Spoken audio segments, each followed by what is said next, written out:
Hello, welcome back to Hollowbastion. We are your tour guides, Alex, And Bruce Jordan, of course. and this is the Kingdom Hearts podcast. Let's talk about that. So last time we left off with the Olympus Coliseum where we had to fight Cerberus, and we ended up triumphing over him. So now we're just moving back to Traverse Town. So once we arrive at Traverse Town, we meet up with Sid, another character from Final Fantasy Seven. Actually, just various Final Fantasies, but predominantly it's a 7. This is the 7 iteration of Sid.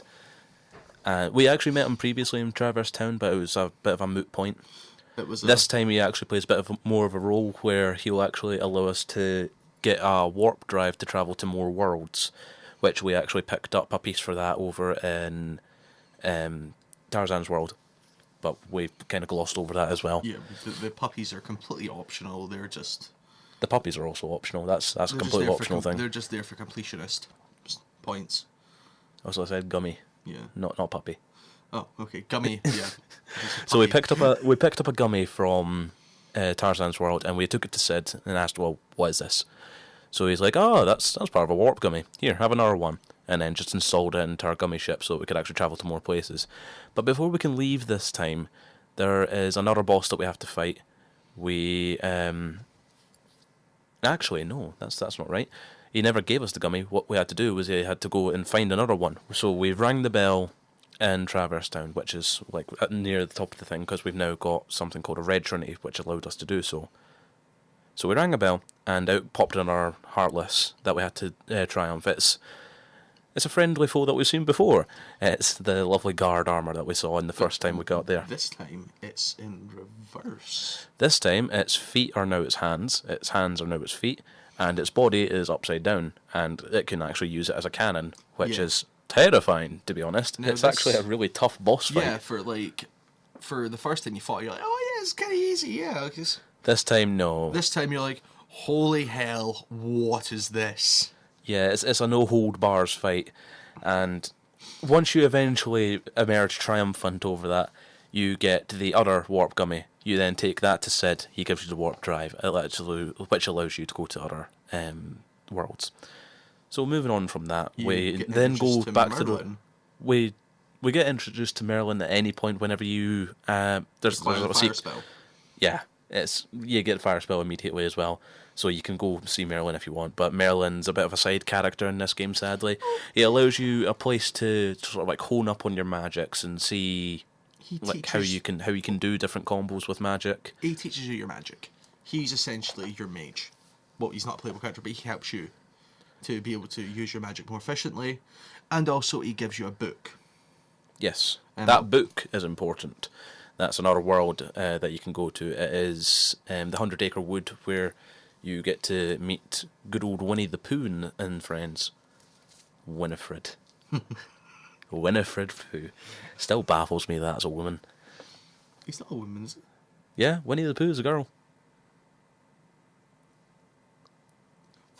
Off. It was at this point Alex's entire childhood has been blown out of the water. Winnie the Pooh's a girl. What? What? Your life is a lie. My life is a lie. The Earth is flat. Global warming doesn't exist. Alien 3 is the best movie in the trilogy. Alien Colonial Marines was the best game.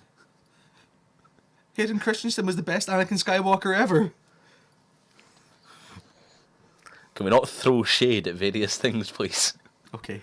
Let's not get this banned before it even airs, shall we? So we get the warp drive. We also get this book to look at, which we have to find pages for through all the worlds because they've been ripped out by Heartless and scattered. Which can be found through looking through chests. Looking through chests, Like, I 'cause- believe one of them's on a bookshelf in a later world. Yeah, like, you get them in The various whole ways. Winnie the Pooh section is There's even one inside the book, Yeah, which is weird. which is weird. There's a missing page inside the book. Like, as far as I remember, the Winnie the Pooh area is completely optional. It is. Like, it's fun to do. It gives you more lore. It is really fun. It's fun. I like and it. it's touching. It's nostalgia. It's very touching. You get to see like a lot of like deepening friendships, and you get to see a bit more character development from Sora, which is nice. Yeah, it's just sort of there to kind of go, do you know what? If you're going to beat the game, you may as well do everything while you're at it. Yeah, basically. It tries to encourage you to look for stuff. It's more of a mini-game place. Like, you don't really fight anything in it, but you do loads of mini-games instead, and it's quite fun. Yeah, like you do stuff with Rabbit to try and stop. I don't know if that's in the second game or not, but you do stuff with Rabbit to try and stop Tigger from destroying his crops. But I can't remember all the mini-games. That may be the second one. I can't remember which mini-games are in which game, I have to admit. I think it was mostly the second one because I could be getting confused because Winnie the Pooh's World in 1 was just it was there. I beat it, I liked it, I just don't remember much of it because it was optional. It was just there.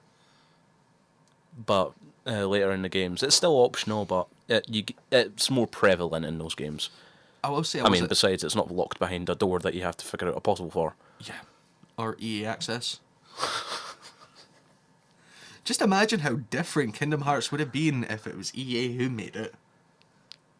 So I'd only have half the game. Wait a minute, Kingdom Hearts 3. I think if it was EA who made that game, I think it would only be like 1/3 of the game. If I'm gonna be quite honest, if it was EA or Ubisoft making the game, I'm pretty sure that I'd have to pay in order to get past the title screen. You're editing that out. We're not editing that out, that's staying. So once we've completely gotten our warp drive installed in it, we then get a couple of portals that appear, and these allow us to travel to Agrabah, which is Aladdin's world. It's quite possibly one of the most popular worlds in Kingdom Hearts. It's appeared in like every game. Yeah, nearly. It's just sort of there. It's like the main Disney princessy ones are the ones that seem to stay, which kind of goes... That goes with the story, which we can get into more of. Yeah, we should really kind of address that more. Let's address it now. The ulterior motive behind the Heartlesses. Well, it's not the Heartless itself. So Ansem. Again, we'll get to that.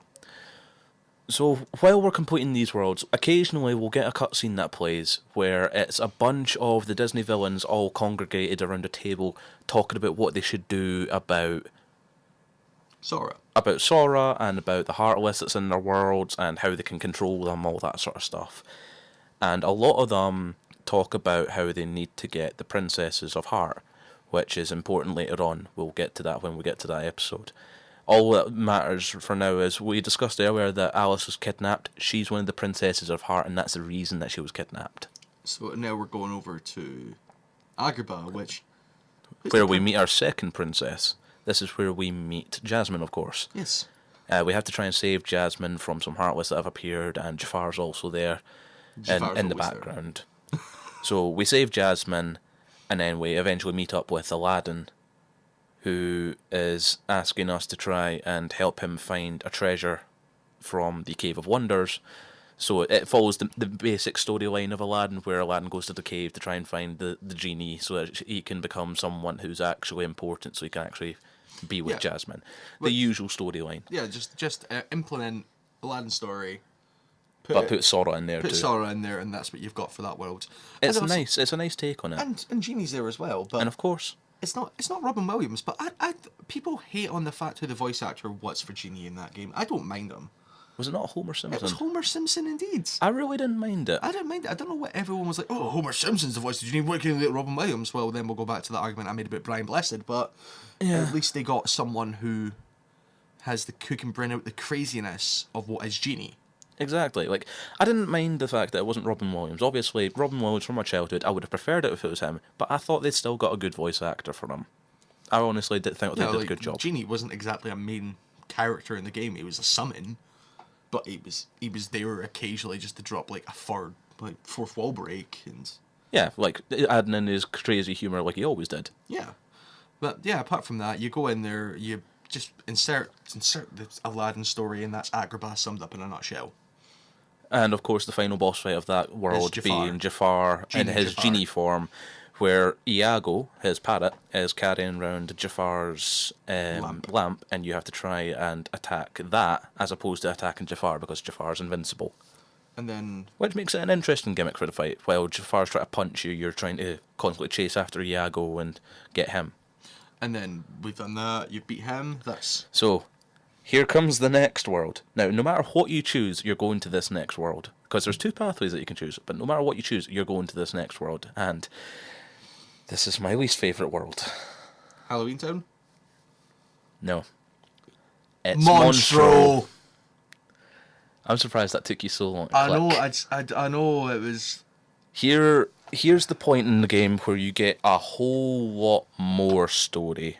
You get more story, you get Pinocchio, you get the whale, you get Geppetto, and then... You get a whole lot. So you get some more character development for Jiminy Cricket. Mm-hmm. One thing that I neglected to mention when we were last at Traverse Town, so I wanted to address it here, there's a small cutscene that we see where we see Maleficent with Riku staring in on Sora, and Maleficent's pouring some dark thoughts into Riku's head, saying like, oh, he's got other friends now, he doesn't need you. All you need is the Keyblade, you need to try and get the Keyblade off of him. So that's what Maleficent's trying to do to Riku, and Riku's believing it, to be honest. Because he's a naive idiot. Yeah, I guess you could say that. But at the same time, he's a kid, so you can't really blame him too much, He's I like guess. 14 years old. Yeah. To be fair, he is full of angst and his hormones aren't exactly... But we're not going into a biology class here. But, like, he's around the age where he wants to be someone special. He wants to be someone impressive for Sora, because it's his closest friend. He wants to be someone that can rely on him. He also wants to be someone for Kairi for that as well. And this becomes a lot more apparent in Monstro. Now, Monstro, the reason I don't like that is because it's a never-ending maze that sort of loops on itself, and if you take the one wrong path, you go all the way back to the start. That's why I hated it. But that's that. Think Alice in Wonderland Times 5. And possibly with a couple of hemorrhoids in there as well. It wasn't fun when I first started. I had absolutely no idea where I was going. Yeah, it was everything looked the same. But regardless, that's my opinion on it. If you liked it, then that's fair enough. But I'm just going to brush that past. Can we address the reason why they're there in the first place? Okay. So the reason that they're there in the first place, they were going to go to another world, whether that be Atlantica or Halloween Town, and Monstro just shows up, just rocks on up in space and just eats you. Just kind of gets all up in your business and kind of goes, you look like a snack. And just eats you. There's nothing that you can do about it. There's no other world that you can go to. You just have to go to Monstro and you will be eaten. That happens. Yeah, that happens. And the reason we're there is because Pinocchio, for some strange reason, is kind of... could be useful to the dark side, or... Basically... he's a non-living being that has a heart. Yeah. The main thing is Riku is starting to get a bit more cryptic and a bit more weird, and he's trying to influence Pinocchio as well. Like, he's trying to turn him over to the dark because Pinocchio has a heart, and if he can get that heart to dark, then that's another ally for them, sort of thing. It's essentially all it is it's Pinocchio's movie, but with a touch of Square Enix on it. And a lot more inside Monstro. Yeah. So Geppetto's worried about Pinocchio, but can't really do anything because he's an old man and there's loads of monsters inside Monstro. So you go in and chase him because Pinocchio's just having fun, doing his own thing, and not really caring because Riku's there. He's influencing him, giving him bad ideas. And Riku's constantly talking about, like, how a puppet that never had a heart suddenly grew a heart. Why do you think that is? Maybe Kairi will be the same, dropping a little hint for later. Yes, we will come round to that one. But what happens is you end up finding Pinocchio eventually after chasing both him and Riku, and Riku ends up basically throwing him towards a Heartless, which is the boss that kidnaps Garnet in Final Fantasy IX, but it's Heartless form. Kind of. Well, I guess you could make the comparison. Yeah, it's the exact same. It's essentially the same boss fight, but it's not poisoning him. Yeah, it's just went and gobbled them up. And there's also like gastric acid everywhere, which is not fun. Yeah. It's quite a difficult boss fight, to be honest. Yeah, especially if you're ill prepared. Yes, very much so. Which we're not looking forward to that for this playthrough, are we? Oh no. No, I'm not. So after we've rescued Pinocchio, and we've got some more to worry about with Riku, because Riku's acting really strange, talking about the Keyblade and how, like, we're acting like big shots now that we've got the Keyblade and we don't need our old friends anymore because we've got the Keyblade. He just keeps bringing it up. It's quite concerning, really, especially if you are a fan of Riku. Yeah, like Riku is a... I don't know, when I first played it I thought Riku was a bit of a douche. But it's because So did everyone, because that's the way that it was written. It was portrayed to be a... Riku's portrayed as this sort of character who... bit emo. Looks like he's trying to help you sometimes and is hindering you other times. It's very strange, but we'll get into him a bit more later as well, because right now he just disappears again. But at least Sora's got some hope again. He actually seen Riku, so he's actually a bit happy about seeing Riku. So maybe the fact that he's actually found Riku, maybe he can find Kairi too. So it's renewed a bit of hope inside of him. But then it kind of comes to that, and it's just like Riku's like, yeah, our friends now, you've ditched me. Yeah, you know, Riku's out there to try and hurt him, but Sora, being the happy-go-lucky person he is, sees only the benefits. Doesn't really try to see any of the negatives. But that's our strong boy there. Yeah, that's a big boy. So eventually we end up rescuing Pinocchio, taking him back to Geppetto, and we manage to escape from Monstro as a result. Which then we get a choice of what we were trying to go for originally, whether we wanted to go to Halloween Town or if we wanted to go to Atlantica. So do you want to decide what we're going to talk on this one over a simple game of rock, paper, scissors? Let's go. Okay. So you get to choose. Halloween Town. So no, next, staying. So next we go to Halloween Town, and I can tell from your giddiness that it's one of your favourite worlds. It was the first... It introduced me to Tim Burton, and the minute I got there, I loved it. It's my favourite world in the two Kingdom Hearts games it was in. Of course. I loved it. I love Tim Burton. Like, this... I really like Halloween Town, but that's mostly because like the main theme that you hear constantly is just this is Halloween, but it's an instrumental, of course. Jack Skeleton's there, Sally's there. You get to see them try to manipulate the Heartless into becoming dancing puppets. It is great, it's actually. Glorious. It's quite funny. It's Dr. Finkelstein is trying to manipulate them into dancing puppets, as Alex so deftly put it, but it doesn't go quite so well. And also they make an artificial heart. Yeah. You make an artificial heart. It's amazing.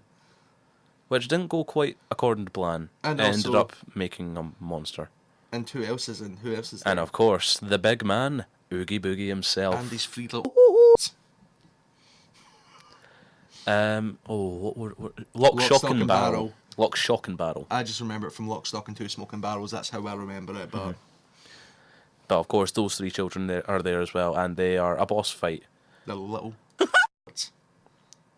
But the artificial heart comes into that as well, because they end up stealing the heart, and while the Heartless takes that heart and is powered up by it, as well as the kids themselves. It's a very interesting boss fight. Like Yeah. the thing basically has a cage which all three children sit in, and then it'll open the cage up, eat one of the children, and it'll get a different attribute, and it's quite an interesting gameplay mechanic. It was possibly like for me. I've always had this bias that it's the best planet, the best world in the game. That's fair enough. It's the best world in the game. The boss fights were fun. The enemies were fun. Olympus Coliseum, though. Yeah, but that's just all of the worlds just threw into one, and it has Hercules there. Like that's, I wouldn't really count that as a cheating. Yeah, pretty much. That's cheating. That's just all the worlds put in one. But yeah, for just the storytelling, like the character development of oh my god, there's monsters everywhere. But wait, these monsters are friendly. Well, some of them are, some of them are not. Oh yeah, you got Oogie Boogie. He's a bit of a but and to be honest, a lot of the monsters are not friendly. Like the heart manipulation doesn't go so well, and then there's just Heartless everywhere. Yeah, but apart from that, and then Jack Skeleton joins your team and is like, right, let's clear them up. Is Jack Skeleton the only Heartless in the game who isn't actually a Heartless? Oh no, he has a heart. He doesn't have a heart. He does have a heart. He's a walking skeleton. He doesn't have organs. He has a heart though. Does he? Yes. Everyone in KH has a heart. Right, okay, let's take you and your technicalities out of this window, please. No. Yes. Edit that out. So, after we've defeated that boss, we then find out that Sandy Claus... No, it's Kingdom Hearts 2. Yeah, it's slightly touched upon. It's basically the same gimmick. And instead of Santa Claus actually being there for this particular world, it's the same gimmick of where Oogie Boogie tries to kidnap people and put them in his little tower where he has the dice games and such. It's a very entertaining boss fight. Yeah. Like, one of the best ones, I'd have to admit. Yeah, it's honest. It's the best boss fight in the game. It's fun. For you. It's fun. It's definitely one of the better boss fights, I'll admit that. But I wouldn't go so far to say it's the best one. But regardless, we have Oogie Boogie trying to cause trouble as normal, going, kind of want that artificial heart. I don't really care much about what the rest of the people in, like, the League of Villains, shall we say, is saying. Meanwhile, in the Legion of Doom. Meanwhile, in the Legion of Doom. Because Oogie Boogie is there, but he doesn't really seem to care. He just wants to gamble, have fun, do Oogie Boogie things, really. He just wants to cause trouble. He just wants to be Charlie Sheen. He just wants to be Charlie Sheen. Let him be Charlie Sheen. He just wants to cause trouble, and the rest of Halloween Town's just not having it. So Sora and the rest of the gang go up and beat him up. And once he's lost all of his bugs, turned into just a rag. Pile of mess. We end up going back to the lab, and we see a very touching scene between Jack and Sally. On top of the curving hill, and it's nice. Beautiful. It's the same stuff that you get in the actual film, where you just see them lovingly, like, embrace each other. Yeah, like Sally's giving all the love, and Jack is I'm idiot. Jack is an oblivious idiot, but we like that. We like Jack. We like Sally. We like the world, and of course, Zero. Of course, can't forget about Zero. We love Zero. But after you've completed Halloween Town and sealed away the keyhole for that world, you then... Oh yeah, I forgot one minor thing. What is that, good friend? That once you defeat Oogie Boogie once, he turns into a horrendous transformation of the entire tower. Oh yeah. That was horrifying. That was, for a child at that point, that was nightmare fuel. Yeah. That was a very weird boss fight. That was a very interesting boss fight. You had to destroy, like, giant tumours and... Yeah, it's like giant pustules on the outside of Oogie Boogie's body. And you just had to destroy them, and he would be constantly firing stuff at you. There'd be Heartless everywhere. It was a intriguing boss fight. Kind of like a dungeon crawler, essentially. But you're just climbing up a tower. Yeah. That is made out of Oogie Boogie. What is Oogie Boogie? So we seal the planet after we've done that, and then move on to our journey to Neverland. We can go back to Atlantica, but we'll go on the flip side of that. Yeah, we'll address that one later. Like, you don't actually have to do Atlantica, I'm sure. You don't. It's entirely optional.